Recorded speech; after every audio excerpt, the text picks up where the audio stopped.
Mesdames et messieurs, permettez-moi d'accueillir Claude Lelouch.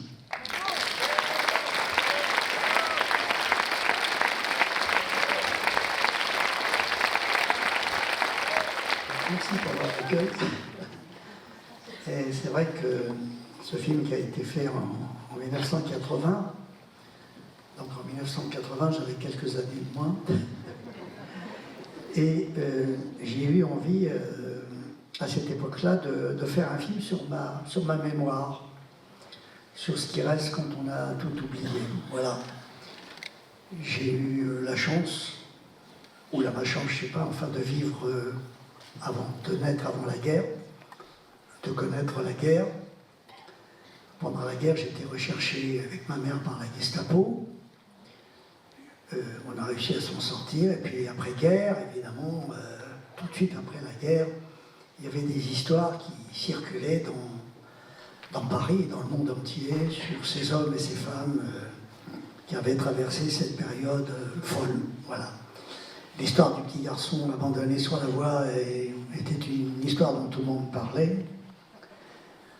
L'histoire de Jack Glenn, enfin tous les personnages, ce danseur russe, ça faisait partie de ces histoires qu'on racontait à Paris et dans le monde entier et qui ont interpellé l'enfant que j'étais à l'époque.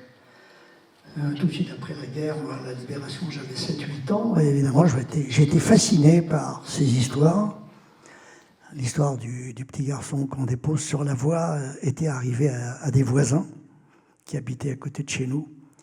Et donc évidemment, mes parents, la famille, on parlait constamment de tout ça, évidemment. Et quand j'ai commencé à faire du cinéma, dans les années 60, etc., j'ai dit, si un jour ça marche bien pour moi, si j'ai un peu d'argent, je raconterai cette période. Voilà. Et donc, c'est à partir de mes souvenirs, donc toutes les histoires qui sont dans son film sont séparément vraies. Évidemment, c'est moi qui les ai réunies. Voilà. Donc, si vous voulez, c'est un film que j'ai pris beaucoup de plaisir à faire et que j'ai en partie dédié à ma mère qui était encore vivante et qui, elle, avait complètement vécu cette période, surtout de la guerre et l'après-guerre. Voilà, donc si vous voulez, encore une fois, vous savez, j'ai eu la chance de faire 51 films, je viens de terminer mon 51e film.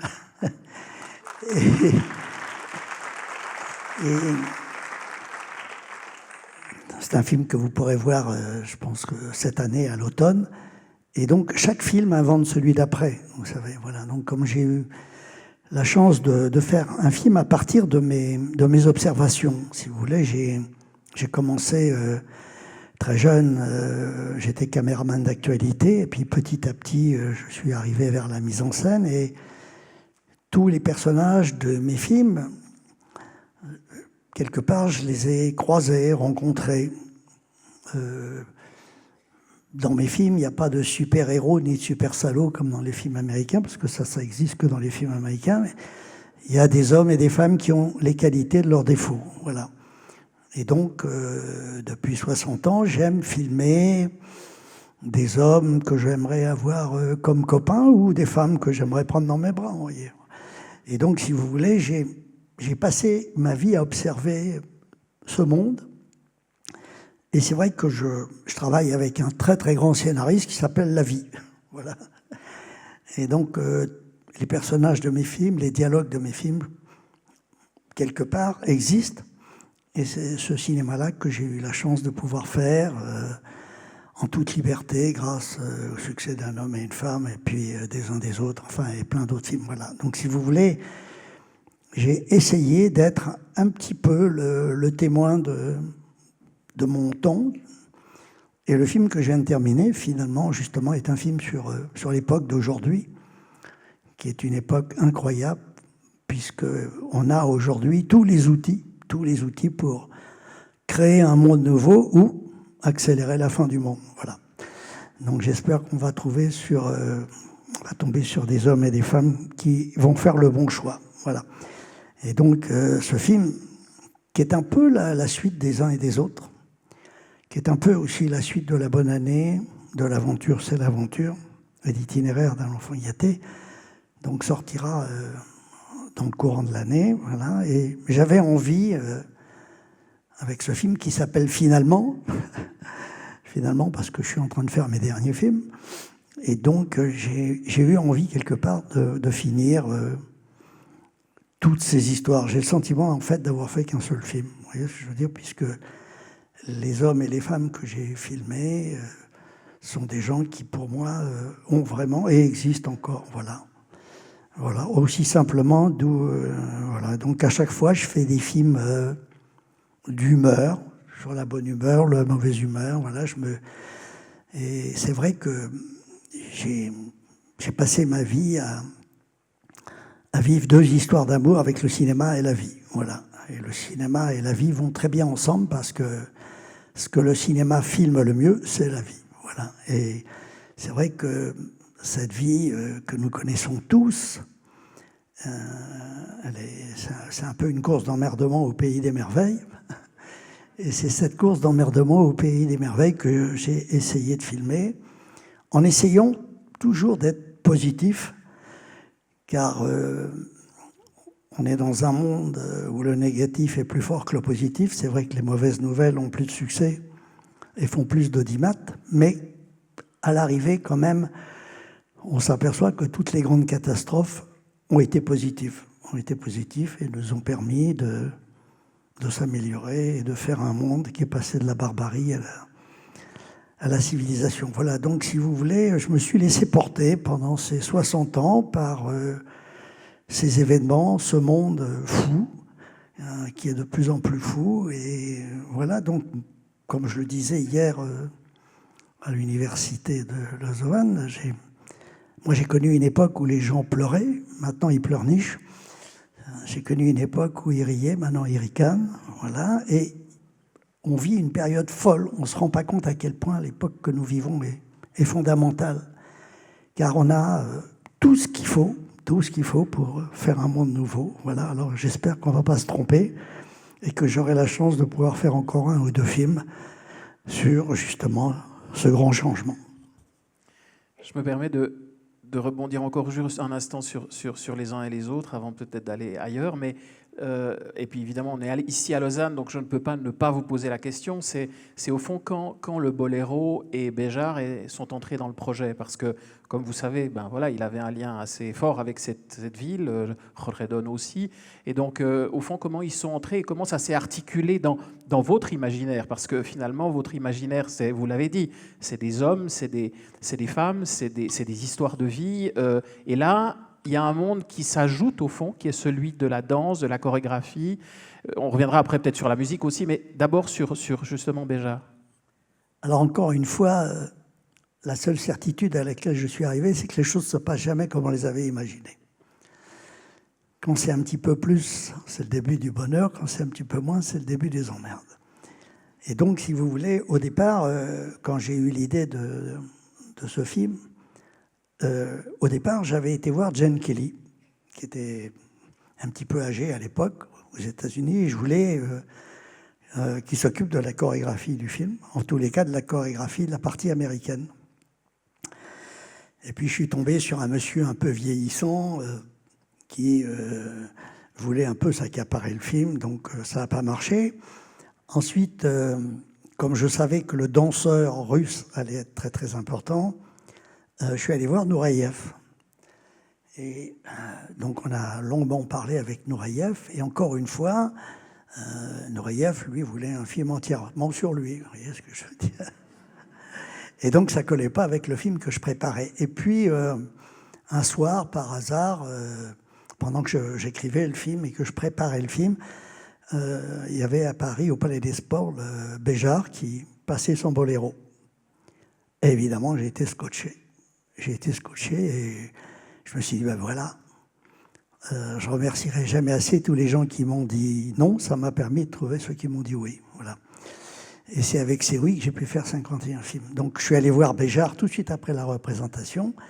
J'étais enthousiaste, bouleversé, et je lui ai expliqué mon film. Et je lui ai dit, si vous êtes d'accord, le boléro sera le cœur du film. c'est lui qui va, à un moment donné, fédérer absolument tout le monde. En plus, cette musique, j'avais grandi avec, puisque mes parents l'écoutaient à la maison. Cette musique est magique parce qu'elle est le reflet des battements de notre cœur. Je veux dire que ce rythme parle plus à notre part d'irrationnel, à notre cœur, qu'à notre cerveau. Je veux dire qu'on a une dualité permanente dans la vie entre le rationnel et l'irrationnel. Le rationnel nous dit qu'on est mortel et notre part d'irrationnel nous dit qu'on est là pour toujours. Et qui parle le mieux à notre part d'irrationnel? C'est la musique. Et il fallait que dans ce film, l'irrationnel soit plus fort que le rationnel. Il fallait que la musique soit plus forte que la guerre. Il fallait que la musique soit plus forte que ces hommes et ces femmes qui vont un peu dans tous les sens. Et donc, c'est ce soir-là, donc au Palais des Sports, donc j'ai parlé de mon projet à Béjart, et évidemment, tout de suite, Béjart m'a présenté Georges Donne, etc. Et on a commencé à discuter, et j'ai expliqué à Georges Donne qu'il aurait le rôle du danseur. Et encore une fois, les choses se sont faites petit à petit, et on a commencé à travailler. Ensuite, j'ai expliqué à Béjart que ce film, qui serait un peu la symphonie du monde actuel, donc la musique serait faite par Francis Lay, par Michel Legrand et Ravel. Voilà. Donc j'avais avec moi ce qu'on peut trouver de meilleur sur le marché. Voilà. Et donc on s'est mis au travail, et puis de miracle en miracle, de semaine en semaine, on a réussi à trouver le casting, on a réussi à trouver l'argent, et 43 ans, 44 ans après, vous êtes encore là pour voir ce film. Voilà. Justement, alors vous parliez de la musique, peut-être continuons un tout petit peu là-dessus, c'est Francis Lay. Là, tout d'un coup, j'ai été étonné parce que Francis Lay, vous avez fait beaucoup de musique avec lui, vous avez beaucoup travaillé avec lui sur beaucoup de films. Et là, il y a le duo Michel Legrand et Francis Lay. Comment ça s'est passé, en fait? Bien, Francis Lay ne pouvait pas... Francis Lay, c'est très français. Michel Legrand, c'est l'Amérique, c'est international. Ravel, c'est universel. Et il fallait que je réunisse des musiques très différentes pour que le film ait un sens. Je pense que si un seul musicien avait fait la musique de tout le film, il n'y aurait pas eu cette force universelle que je cherchais. Et donc, comme Michel Legrand est un formidable mélodiste et un immense orchestrateur, c'est lui qui a dirigé le boléro, bien sûr. En plus, j'ai demandé à Michel Legrand de faire chanter sur le boléro. Donc c'est la sœur de Michel Legrand qui chante. Et donc, si vous voulez, encore une fois, on s'est lancé dans un film fou. On ne savait pas au départ si on arriverait au bout. Moi-même, je n'étais pas sûr financièrement de pouvoir aller au bout, parce qu'il y avait quand même du monde, des voyages. Ce n'était pas un film facile à faire. Et encore une fois, je vous dis, bon, les miracles ont eu lieu et on ne peut pas expliquer les miracles. Voilà, donc, mais c'est vrai que il fallait absolument que l'irrationnel l'emporte sur le rationnel. C'était le but. Il fallait que notre inconscient, notre chair de poule soit plus forte que nos raisonnements. Je veux dire que notre intelligence a trop le sens des affaires. Vous voyez ce que je veux dire? Notre intelligence, elle est là pour faire la fin du mois, etc. Mais notre part d'irrationnel, notre part d'inconscient est beaucoup plus forte. Aujourd'hui, toutes les écoles du monde sont là pour développer notre part de rationnel. Il n'y a pas une école au monde qui développe notre part d'irrationnel. Et notre part d'irrationnel, c'est ce qu'il y a de plus fort chez chacun d'entre nous. Je veux dire, le meilleur de chacun d'entre nous est concentré dans sa part d'irrationnel, dans notre inconscient, dans ce qu'on ne connaît pas.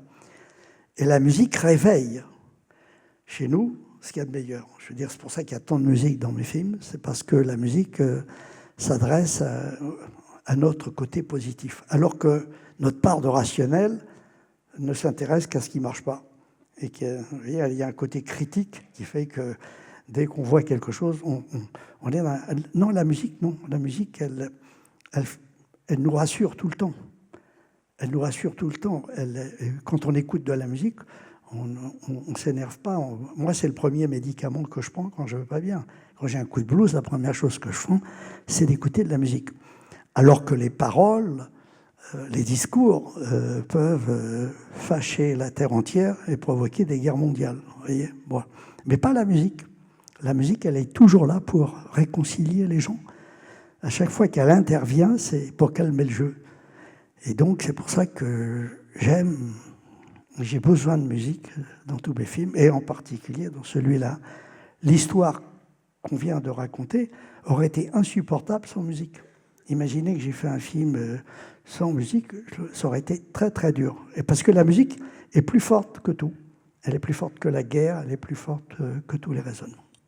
J'ai été très frappé en revoyant le film, parce que je crois bien que je ne l'avais pas vu depuis 44 ans, donc je l'ai vu à la sortie, de justement qu'il y a finalement très peu de paroles, très peu de dialogue, et que c'est au fond la musique qui chaque fois reprend l'espace et raconte au fond plus que, et évidemment l'action, plus encore que les paroles. Toujours par rapport à la musique, mais ça c'est pour l'anecdote, mais quand même, votre film Palme d'Or, Un homme est une femme, a été un immense succès discographique aussi, et celui-ci aussi, si je ne m'abuse. Hein. Je pense que vous êtes un des rares réalisateurs qui fait de grands succès dans les mondes du disque aussi. Oui, non, puis Vivre pour vivre, enfin, il y a plein de... Mais c'est tout simplement parce que, d'abord, j'enregistre la musique de mes films avant le film.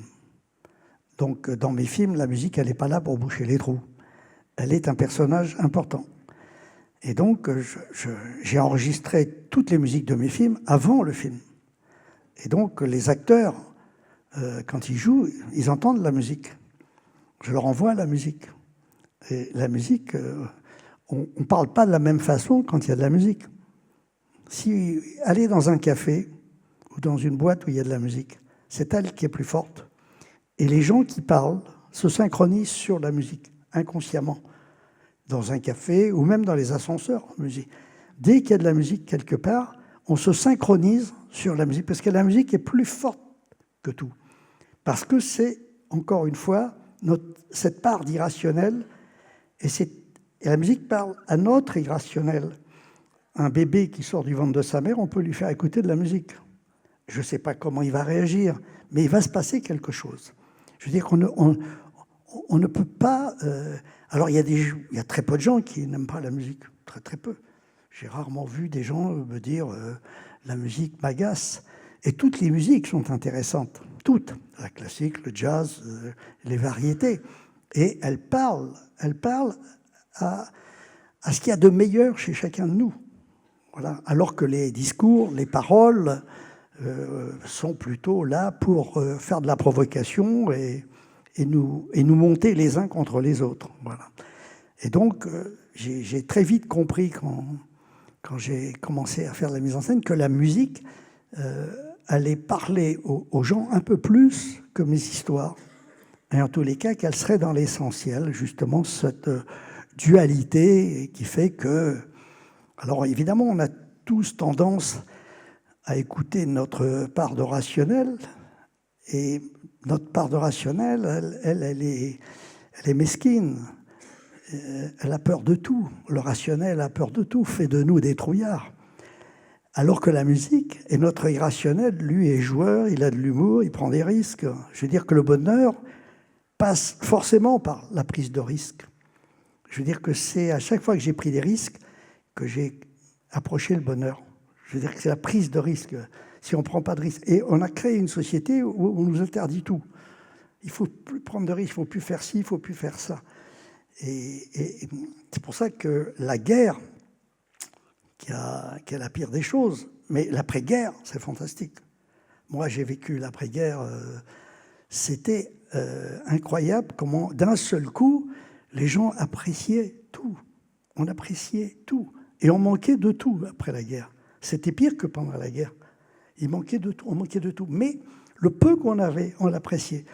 Et donc, encore une fois, la musique,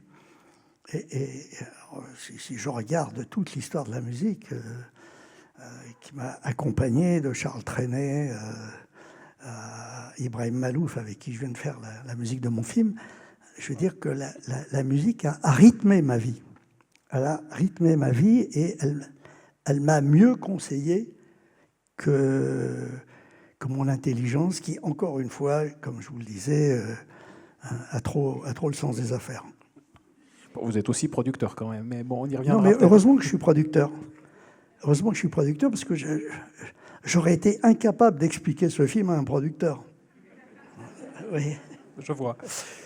Dans le film, il y a un petit moment qui a un lien avec votre histoire, je crois. C'est le moment où Evelyn Bouyx annonce le film du soir à la télévision, qui est Quand passent les cigognes de Mikhaïl Kalatozov, qui, sauf erreur, a une certaine importance dans l'origine, au fond, de votre destin de cinéaste, au fond. Absolument. C'est pour ça que j'ai voulu lui faire un hommage. En 1957, j'avais 20 ans. Et j'ai commencé comme caméraman d'actualité, donc je partais avec ma caméra dans le monde entier. J'ai filmé à l'époque les guerres qu'il y avait, enfin les conflits, et puis je suis parti en URSS. C'était encore le rideau de fer, on ne pouvait pas rentrer en Russie. Et donc je suis rentré en Russie avec un groupe de communistes. Il fallait être communiste pour aller en Russie, donc je me suis inscrit au Parti communiste pour pouvoir rentrer. Et j'avais accroché ma caméra sur ma poitrine. J'avais un imperméable et je marchais comme un petit bossu parce que si j'avais sorti ma caméra, on m'aurait interdit de filmer. Et donc pendant 12 ou 13 jours, j'étais à Moscou et j'ai filmé dans les premières images de l'URSS à cette époque-là. Et j'avais un chauffeur de taxi que j'avais un peu avec qui j'avais sympathisé, qui, à un moment donné, me dit « Tiens, si vous voulez, j'ai un ami à moi qui travaille au studio Mosfilm à Moscou, et on peut rentrer sur le plateau. J'ai un moyen. » Donc, on est allé ce fameux jour au studio Mosfilm à Moscou, et ce jour-là, miracle des miracles, Mikhaïl Kalatozov tournait « Quand passent les cigognes ». Je suis arrivé en plein tournage du film. Et là, j'ai pris le choc des chocs. Il y avait un immense escalier qui avait été construit en studio, et à l'intérieur, une caméra sur une vis sans fin qui montait le long de l'escalier et suivait les acteurs. Et ce jour-là, j'ai été fasciné. J'ai dit, voilà le métier que je veux faire. C'est ce métier-là que je veux faire. C'est ce jour-là que j'ai décidé que je ne serais plus reporter, mais metteur en scène. Et après, Mikhaïl Kalatozov, très gentiment, qui parlait 2-3 mots de français, m'a emmené dans la salle de montage. Et j'ai vu 1 heure de Quand passent les cigognes. Et j'étais en larmes. Et au bout d'1 heure, j'avais le sentiment que ma vie a changé. J'ai dit, voilà ce qu'il faut que j'arrive à filmer. Et j'étais tellement fou de ce film que, en rentrant à Paris, j'ai appelé Favre-Lebré, qui était le président du Festival de Cannes, et qui ne me connaissait pas, bien sûr. J'avais 20 ans, je ne sais même pas pourquoi je l'ai appelé. Et je lui ai dit, écoutez, je rentre de Moscou, je viens de voir un film, il faut absolument prendre ce film à Cannes. Ils ont pris le Cannes et il a eu la Palme d'Or. Voilà. Donc voilà la belle histoire avec Quand passent les cigognes. Et c'est pour ça que si aujourd'hui je fais de la mise en scène, c'est grâce à ce film. Et vous avez bien fait de le souligner. Voilà, je vous en remercie. Je vous en prie. Mais il y a aussi un autre élément, c'est quand même que le film de Kalatozov est connu aussi pour ses extraordinaires, justement, vous l'avez évoqué, mouvements de caméra, ses mouvements d'appareil. Et les gens ne le savent peut-être pas totalement, mais vous êtes metteur en scène, producteur, scénariste, mais vous êtes aussi cadreur. Oui. Et ça a son importance quand même, par rapport à la manière que vous avez de filmer et de raconter des histoires. C'est-à-dire que cadreur, précisons-le, vous êtes derrière l'œilleton de la caméra. Oui, mais parce que la caméra, pour moi, c'est un microscope. C'est un microscope. Ce qu'on voit derrière la caméra, on ne le voit pas en étant à côté de la caméra. Puis la caméra, c'est le pinceau du cinéaste. Les peintres, ils ne donnent pas leur pinceau à quelqu'un d'autre. Et pourquoi les cinéastes donnent leur caméra à quelqu'un d'autre? Donc, très vite, j'ai compris que quand j'ai vu le tournage de Kalatozov, que j'ai vu cette caméra qui montait et suivait l'acteur qui montait dans l'escalier, je me suis dit, mais qui est l'acteur principal? L'acteur ou la caméra? Et ce jour-là, j'ai su que l'acteur principal du cinéma, c'était la caméra. D'abord parce qu'elle a tourné dans tous les films, elle est dans tous les plans, c'est un acteur invisible, très modeste, et j'ai très vite compris que c'était elle qu'il fallait que je domine. J'ai passé ma vie à essayer de comprendre tout ce qu'on pouvait faire avec une caméra, parce que Si on sait filmer, on peut reconstituer la vie, et à partir de ce moment-là, le spectacle n'est pas le même. On n'est plus spectateur, on devient acteur du film. C'est-à-dire que quand la caméra a fait son travail, qu'elle est en mouvement, d'un seul coup, on n'assiste pas à un spectacle, on vit ce spectacle. D'un seul coup, le spectateur rentre, monte dans l'écran et vit l'histoire et ne se contente pas de la raconter. Et les films dans l'histoire du cinéma qui ont eu le plus grand succès sont des films où, justement, à un moment donné, le spectateur n'est plus spectateur et devient acteur. Voilà, et il y a une empathie avec les acteurs. Et donc, tout ça vient de la caméra. Et c'est vrai que donc, j'ai été sûrement un des premiers metteurs en scène à être caméraman aussi de mes films. Vous faites ce passage du reportage, du documentaire. Sauf erreur, le film que vous allez tourner, ce que vous avez tourné en URSS va avoir un certain succès en plus de ça. À quel moment, comment vous abordez le passage du travail avec les acteurs? Parce que vous êtes à la caméra, mais de l'autre côté, il y a des personnages de fiction que vous créez et la façon dont vous allez travailler avec eux. Dans vos premiers films, évidemment, jusqu'à un homme et une femme. Après, Alors, moi, je viens du cinéma d'amateur. J'étais un cinéaste, je suis un cinéaste amateur. Et donc, si vous voulez, quand on est cinéaste amateur, on fait tout. On fait caméraman, on fait monteur, on fait maquilleur, coiffeur, on fait acteur. Et donc, on apprend le métier. Et au cinéma, ce qui est le plus important, c'est les acteurs. Sans eux, on n'est rien. Moi, j'ai eu la chance de faire 51 films. C'est les acteurs qui ont donné un sens à mon travail. On dit que ce sont les interprètes. Bon. Ils passent leur vie à faire semblant. Ils passent leur vie à faire semblant pour nous faire rire, pleurer, et quand c'est réussi, nous filer la chair de poule. Voilà. Et donc, à un moment donné, à force de voir les films des autres, et à force de tourner, j'ai très vite compris que lorsque les acteurs ne jouaient pas, ils étaient encore plus formidables. Parce que dans la vie, on ne joue pas. On ne joue pas.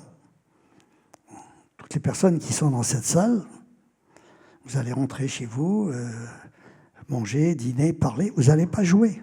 Vous allez vivre. Et comme vous ne connaissez pas la date de votre mort, et comme vous ne savez pas ce qui va vous arriver, vous êtes prudent. On est méfiant dans la vie. On ne joue pas. L'acteur qui a lu le scénario et qui sait que c'est lui qui va être le héros, il fait le malin. Et l'histoire est moins forte. Donc je me suis donné beaucoup de mal pour qu'à un moment donné, mes acteurs ne jouent plus et redeviennent des êtres humains. Et pour qu'ils ne jouent pas, il ne faut pas qu'ils sachent trop l'histoire. Comme je vous le disais il y a 2 secondes, moi je ne connais pas la date de ma mort.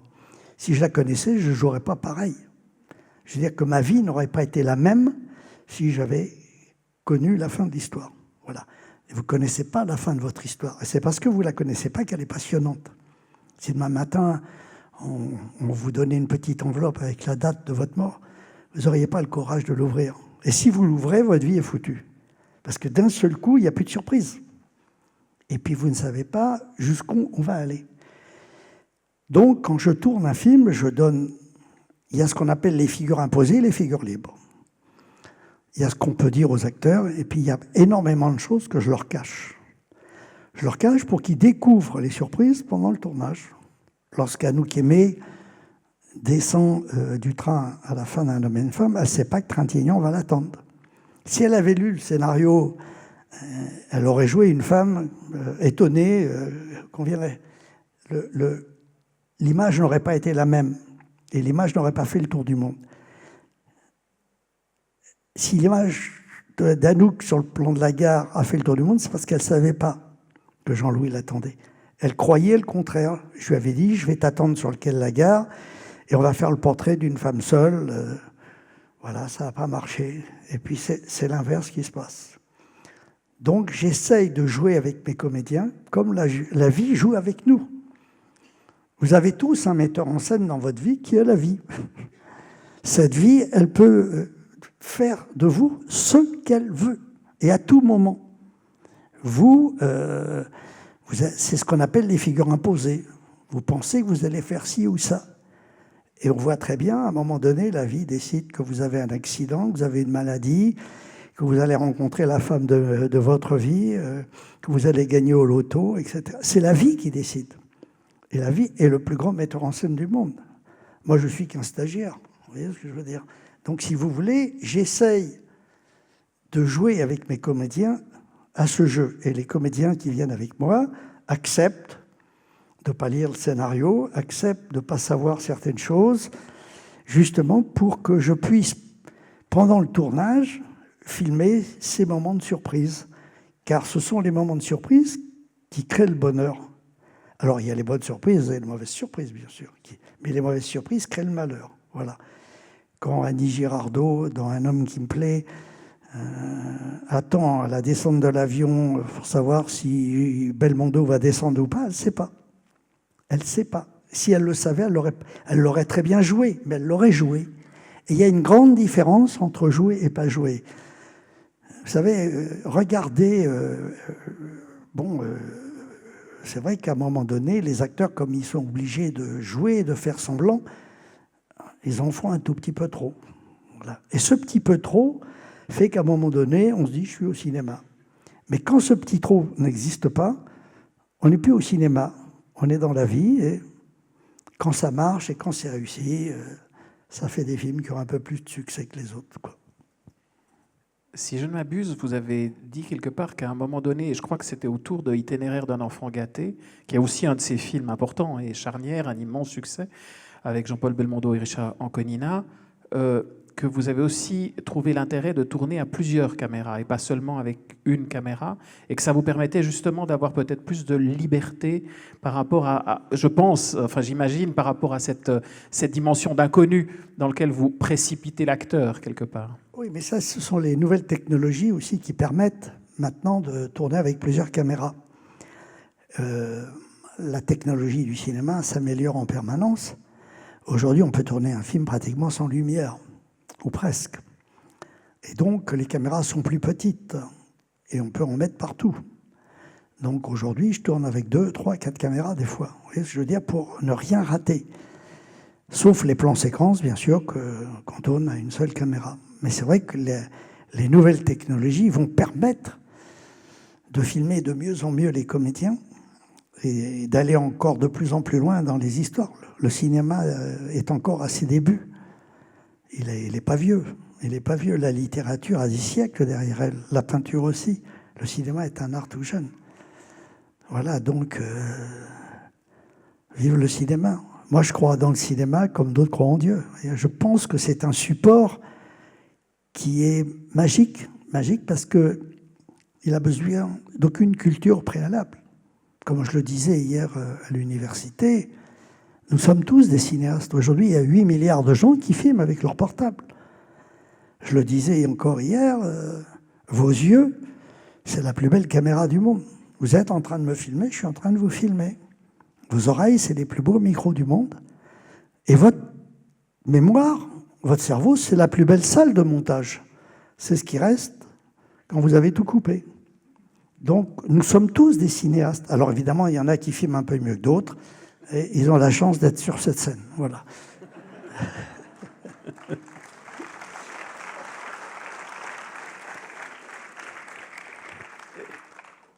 Il y a aussi un élément important, on l'a évoqué tout à l'heure, c'est les films 13, votre société. Parce que finalement, vous la fondez très tôt dans votre carrière, dans les 51 longs métrages que vous avez, enfin maintenant, hein, parce que moi j'en étais resté à 50, je savais qu'il y en avait un 51e en route.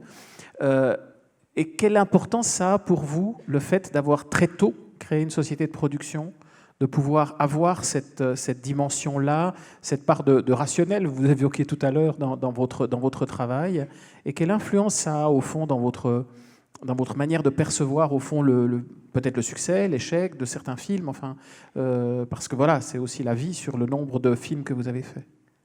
Non, très vite, comme tout le monde, quand j'ai commencé ce métier, j'ai cherché un producteur. Et puis je me suis aperçu que les 2-3 producteurs que j'ai rencontrés ne comprenaient rien à ce que je voulais faire. je me suis aperçu qu'il voulait autre chose. Il voulait que ça se termine bien, il voulait ci, il voulait ça. D'un seul coup, je me suis dit, mais c'est pas le cinéma que je pratique, parce que je faisais des films d'amateurs. Et quand je faisais des films d'amateurs, on me foutait la paix. On me disait pas... Moi, mes films, je les découvre quand ils sont finis. Et j'ai toujours vendu mes films quand ils étaient finis. Quand je fais Un homme et une femme, je n'ai pas un distributeur. Je suis allé voir des producteurs, personne n'en voulait. Je suis allé voir des distributeurs, personne n'en voulait. Donc Et quand le film a été terminé, la terre entière l'a voulu. Voilà. Donc j'ai très vite compris que je vendrais mieux mes films quand ils étaient finis qu'avant. Voilà. Alors si vous voulez, aujourd'hui, la plupart des films commencent par un scénario, qui est une sorte de roman, et super écrit, qui rassure les producteurs, ils savent comment ça va se finir. Moi, je ne sais pas comment je vais finir mes films. Je ne sais pas. Je tourne mes films en continuité. Je commence par les premières séquences et au fur et à mesure que j'avance dans le film, je vois bien qu'il faut bouger les choses. Et que la fin... Alors j'ai une idée de la fin, mais de la même façon que j'ai une idée sur ma fin de vie, mais c'est pas comme ça que ça va se finir. Moi, j'aimerais mourir en m'endormant. Mais il est probable que ça ne va pas se passer comme ça. Voilà. Et donc, encore une fois, je filme comme je vis. Je m'adapte en permanence à la bonne humeur et à la mauvaise humeur des acteurs, à ma bonne humeur à moi et ma mauvaise humeur, à mes envies et à mes rejets. Donc, j'essaye d'être le plus possible dans la vie pour travailler avec ce grand scénariste qu'est la vie. Voilà. Et alors, évidemment, donc je fais un cinéma un peu différent, et ce cinéma différent, il fait peur aux producteurs. Alors, sauf derrière un succès. Derrière un succès, vous pouvez leur vendre la plus grosse merde du monde, ils viennent tous. Mais derrière un bide, ils ne savent plus qui vous êtes. Finalement, la seule chose qui a du succès, c'est le succès. Alors, c'est vrai que derrière un succès, il faut en profiter. Mais moi, j'ai connu de très gros succès, des très gros bides. Et mes films qui n'ont pas marché m'ont fait progresser. Je retourne à l'école. Je retourne à l'école et je redouble une classe. Vous voyez, quand le public ne vient pas, quand le public me fait cocu, je suis très malheureux. Vous voyez, c'est comme lorsque vous allez à un rendez-vous et puis elle n'est pas là. C'est dur d'avoir un râteau ou un lapin. Vous voyez ce que je veux dire? Voilà. Et donc, mais en même temps, mes succès ont payé mes échecs. Donc, si vous voulez, il y a une sorte de balance harmonieuse. Et c'est vrai que c'est derrière mes films qui n'ont pas marché que j'ai fait mes plus gros succès. Quand je fais Un homme et une femme, j'avais fait 6 films qui n'avaient pas marché. Donc, encore une fois, il était important que je sois producteur de mes films. Ça m'a fait gagner du temps. Et puis, je n'ai pas eu à trouver des excuses. Voilà, qui est très dur. Voilà, donc, j'ai gagné beaucoup, beaucoup de temps. Voilà. Vous avez parlé des acteurs tout à l'heure et de votre rapport au travail avec les acteurs, mais il y a aussi une forme de famille. Enfin, on a l'impression quand même, en retraçant toutes vos carrières ou en revoyant vos films. Après, il y a des acteurs qui étaient avec vous, qui après n'ont plus travaillé avec vous, mais il y en a beaucoup qui sont restés fidèles. Vous en avez beaucoup découvert aussi. Est-ce qu'il y a aussi un tout petit peu pour vous une forme de bande, de comédiens qui font partie de ceux avec lesquels vous êtes proches, parce que j'imagine ils vous font totalement confiance, parce que viens dans le prochain film de Claude Lelouch, tant pis pour le scénario, tu le lis pas, mais... Non, mais parce que on ne dirige bien que les gens qu'on connaît. Je veux dire que pour amener on ne dirige pas un grand acteur. Ce que je disais hier, on le dose. On est comme les médecins, il faut faire la bonne ordonnance. Vous voyez, si vous donnez trop, vous pouvez tuer le malade. Si vous lui donnez la bonne dose, vous le guérissez. Et donc, si vous voulez, les acteurs de mes films, hommes et femmes, sont des gens que je connais bien, avec qui j'ai déjeuné, avec qui je suis sorti, avec qui on a déconné. Voilà. Et c'est à partir du moment où vous connaissez votre comédien comme on connaît une voiture qu'on peut bien le conduire. Je veux dire que demain matin, quand ils montent dans leur Formule 1, les coureurs, ils connaissent la bagnole par cœur. s'ils montent dans une bagnole qu'ils ne connaissent pas, jamais ils arriveront à faire la course. Voilà. Donc, si vous voulez, ça passe par la connaissance. Et donc, évidemment, je tourne avec des hommes et des femmes, des hommes que j'ai envie d'avoir comme copains, ou que j'ai envie de fréquenter, avec qui j'ai envie de dîner, et des femmes que j'aimerais prendre dans mes bras, ce qui est arrivé de temps en temps. Voilà. Donc, si vous voulez, tout passe par le canal de l'amour. Je veux dire qu'on ne fait bien que ce qu'on aime. Voilà. Et je filme bien des gens que j'aime, des gens que je respecte. Quand je filme Belmondo, si dans mon film c'est un héros, mais dans la vie aussi c'est un héros. Vous voyez ce que je veux dire? Donc j'y crois. J'ai besoin que les hommes et les femmes que je filme, j'ai besoin de les aimer, de les respecter, de les admirer. Et c'est à cette seule condition que, de temps en temps, on arrive à filmer des petits miracles, qu'on arrive à faire autre chose que du cinéma. C'est drôle que je dise, ce qui est formidable, c'est quand c'est pas du cinéma. Voilà, d'un seul coup. Donc c'est vrai que j'ai créé toute une bande, Lino Ventura.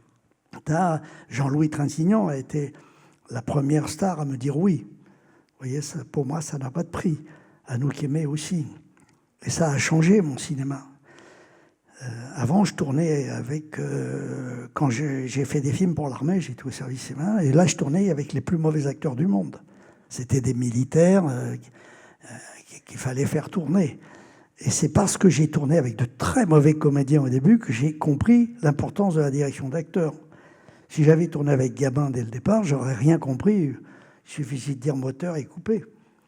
Donc c'est parce que j'ai eu la chance de tourner. Donc les mauvais comédiens, il faut les diriger sérieusement. Vous voyez, mais c'est un gros travail.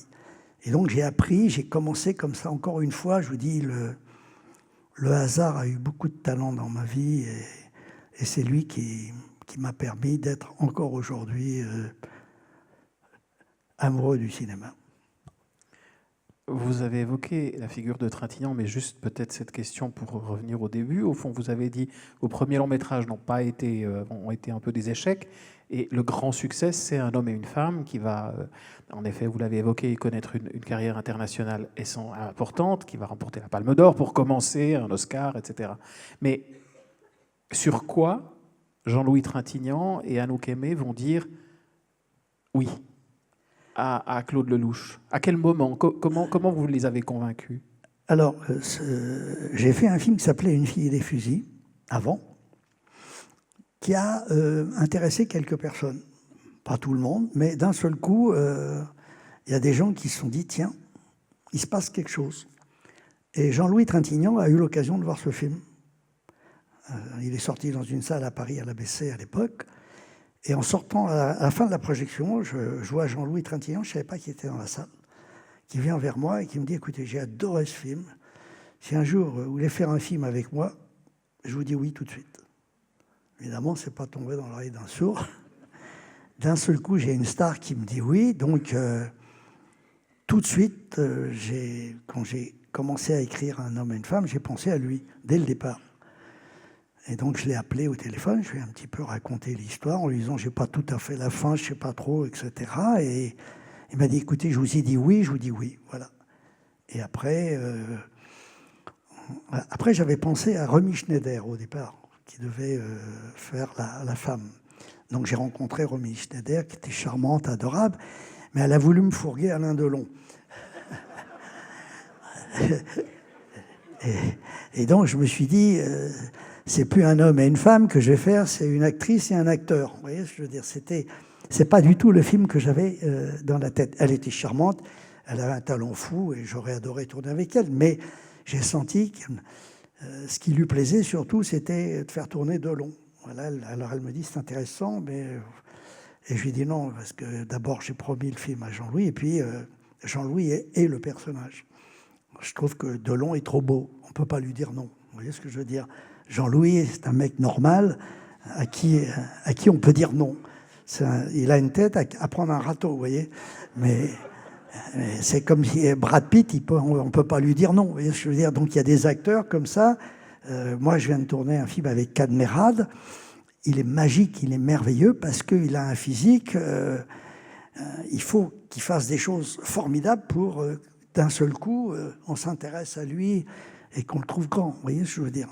Et donc, j'avais envie de faire le portrait d'un homme et d'une femme, et non pas d'un acteur et d'une actrice. Et Jean-Louis me dit, écoute, moi j'aime beaucoup Anouk Aimée, c'est une copine, si tu veux on peut l'appeler, voilà, on l'a appelée, et puis voilà. Donc encore une fois, je vous dis,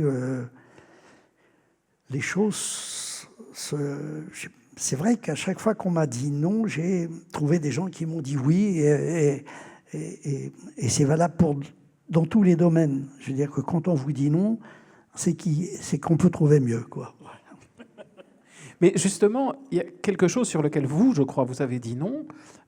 Justement, après Un homme et une femme, c'est Hollywood qui vous fait quand même des appels du pied. Qui ? Et Hollywood, Oui. les États-Unis. Et finalement, non. Non. Et oui, pourquoi ? Non, mais après Un homme et une femme, j'avais toute l'Amérique à mes pieds. Donc il y a Marlon Brando et Steve McQueen qui veulent faire un film avec moi. Et donc je ne peux pas rêver mieux. Et je me dis, magique, extraordinaire, formidable.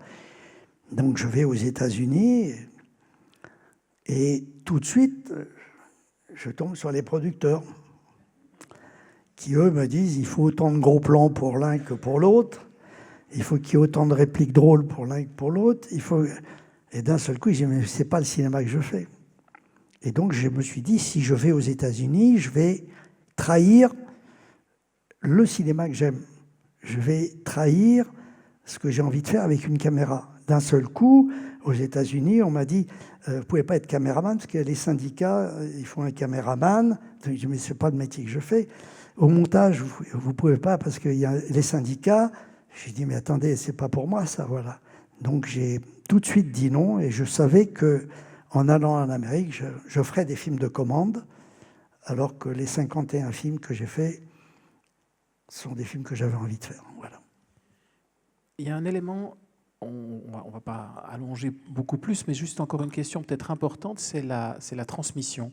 Parce que, sauf erreur, vous avez constitué des ateliers et vous transmettez, au fond, une envie de cinéma.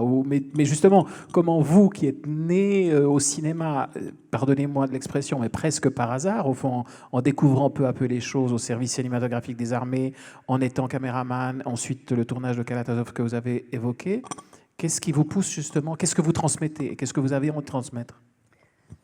Je pense que la transmission, c'est naturel.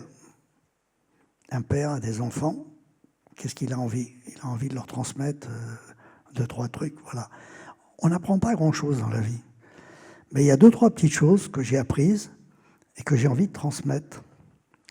Et si vous voulez, comme j'avais fait de très mauvaises études, je n'ai pas pu rentrer dans les écoles de cinéma qui demandaient des diplômes que je n'avais pas. Et donc, à l'époque, quand j'ai décidé de faire ce métier, je me suis retrouvé un petit peu orphelin. Heureusement que le service cinéma des armées m'a sauvé et a été mon école. Et aujourd'hui, puisque j'ai eu la chance d'avoir de la chance, j'ai voulu créer des ateliers de cinéma pour permettre à des cinglés de cinéma, un peu comme moi à l'époque, de faire ce métier. Donc chaque année, on sélectionne 13 fous ou 13 folles qui ont une passion dévorante pour le cinéma, qui n'ont pas de diplôme, qui n'ont pas d'argent. Et j'ai créé des ateliers pour leur permettre de rentrer dans ce métier, malgré la situation qu'ils ont, qui n'est pas favorable. Voilà. Et donc chaque année, je lance un petit concours. Je demande à ces fous de cinéma de faire un petit film de 5 minutes avec leur portable. Parce que si on sait faire un film avec son portable, ça veut dire déjà que la passion nous permet de faire des miracles. Donc chaque année, on reçoit 300, 400 films de fous de cinéma et on garde les meilleurs. C'est-à-dire, j'en garde que 13 parce que je ne peux pas prendre plus de monde sur le plateau. Et ces 13 apprentis, chaque année, suivent un de mes films de A à Z. Je leur fais participer à l'écriture, au repérage, au tournage, au montage, à la sortie du film. Et en 18 mois, qui est le temps à peu près qu'il faut pour faire un film, ils apprennent ce métier. Là, on en est à la 5e promotion et je suis très fier de ces promotions parce que, en plus, ils ont tous les âges. Le plus jeune a 16-17 ans, et la plus âgée doit avoir 50 ans. Donc je fais appel aux talents, à leur envie de faire du cinéma.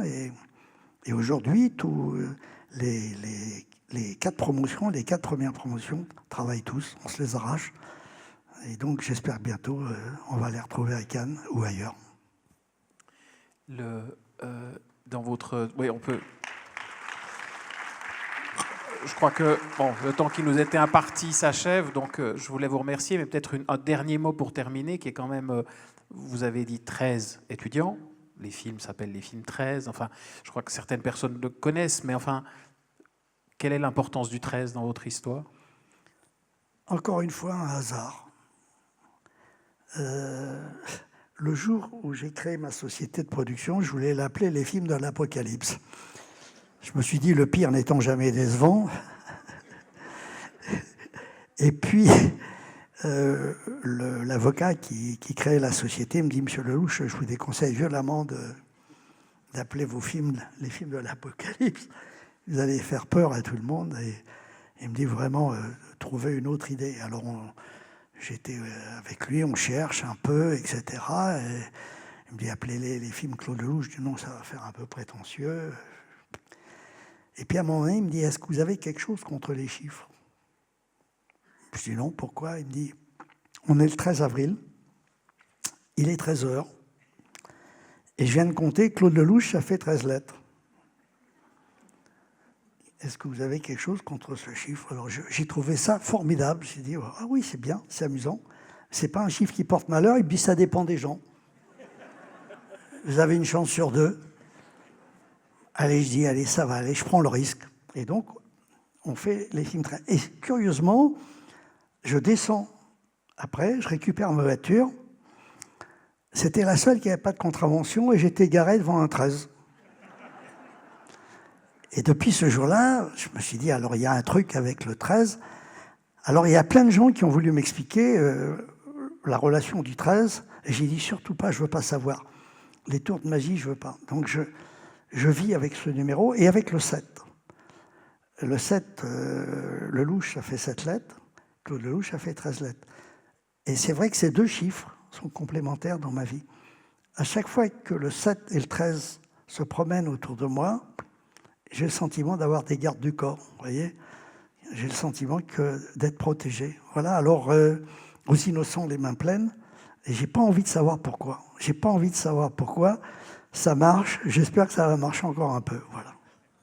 Et vive le 7e art, par conséquent. Et vive le 7e art. Merci Claude Lelouch, merci beaucoup, merci à vous.